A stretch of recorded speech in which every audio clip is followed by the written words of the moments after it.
Princess Meridian was dying of a condition no one had ever encountered before.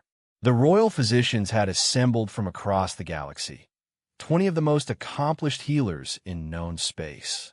They'd analyzed her molecular structure, run diagnostics on every conceivable system, consulted ancient texts and cutting-edge research. Nothing worked.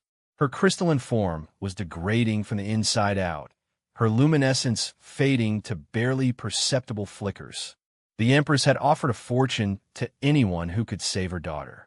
The Empire had put bounties on rare compounds. Nothing made any difference. And then David noticed something. He was a single father working as a janitor in the Imperial Medical Facility, cleaning corridors, emptying waste receptacles, existing in the background of the palace's grandeur. His son, Marcus, was 9 years old, chronically ill, and had spent so much time in the medical facility that he'd become familiar with its rhythms and residents. David had been mopping the observation room, where the princess was being treated, when Marcus had wheezed past him toward the observation window. The boy had pneumonia again, his weak lungs a constant battle, but he'd insisted on watching the doctors work with the princess. "Dad," Marcus had called, pointing. "Look, she's like me." David had joined his son at the window, following his pointing finger. "What do you mean, buddy?" "She's scared," Marcus had said simply. "Look at her. All those doctors and machines and beeping things. It's loud and scary. It reminds me of when I'm in the hospital and everything's too much."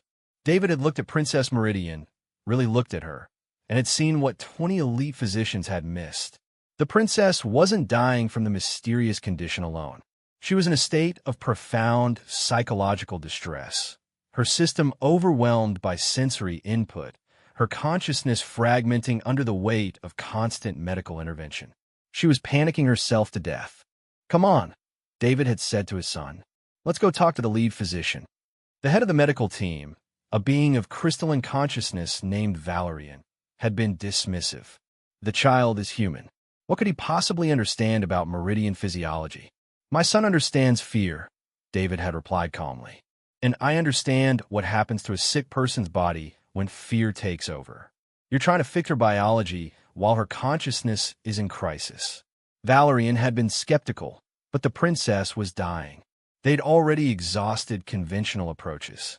What harm could a janitor's theory do?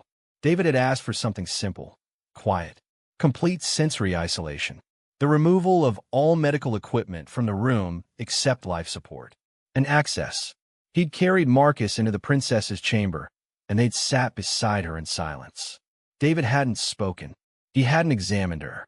He'd simply been present, a sick child and his father, existing in the same space as a dying princess. Marcus had reached out his small hand and touched Meridian's crystalline form. "It's okay to be scared," he'd whispered. "My dad's here. He takes care of me when I'm scared. You're going to be okay." The princess's luminescence had flickered, a response to being truly seen, truly understood. David had placed his own hand over his son's, adding his presence to the moment. "We're both broken," David had said softly to the princess. "My son battles illness every single day. I battle watching him suffer, wondering if I'm doing enough. But we do it together, and we're still here, still fighting, still loved.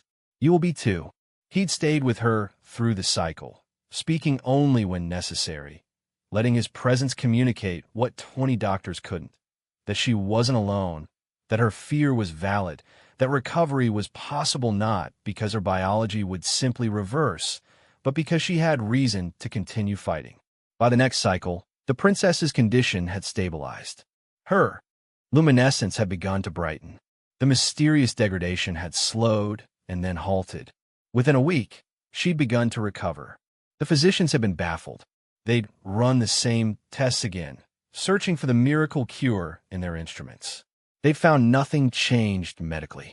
What had changed was her will to live. The Empress had offered David a fortune, a palace position, anything he requested. He'd asked for one thing: proper medical care for his son. No cost barriers, no waiting lists, priority access to the best healers available. It had been granted immediately. Years later, when Marcus had grown healthy enough to ask why he'd understood the princess's fear better than the doctors, David had explained something fundamental. Because you've been scared too, he'd said. Because you know what it's like when your own body feels like an enemy. And sometimes, the best medicine isn't in instruments or data. It's in being understood by someone who's suffered similarly. It's in knowing you're not alone. The princess had become close with Marcus, visiting him throughout his recovery, bringing him gifts, treating him like the little brother she'd never had. But more than that, she'd learned something the galaxy's most advanced physicians had never taught her, that sometimes healing required not more technology, but more humanity. And that had come from a janitor and his sick son who'd simply seen her suffering and refused to let her face it alone.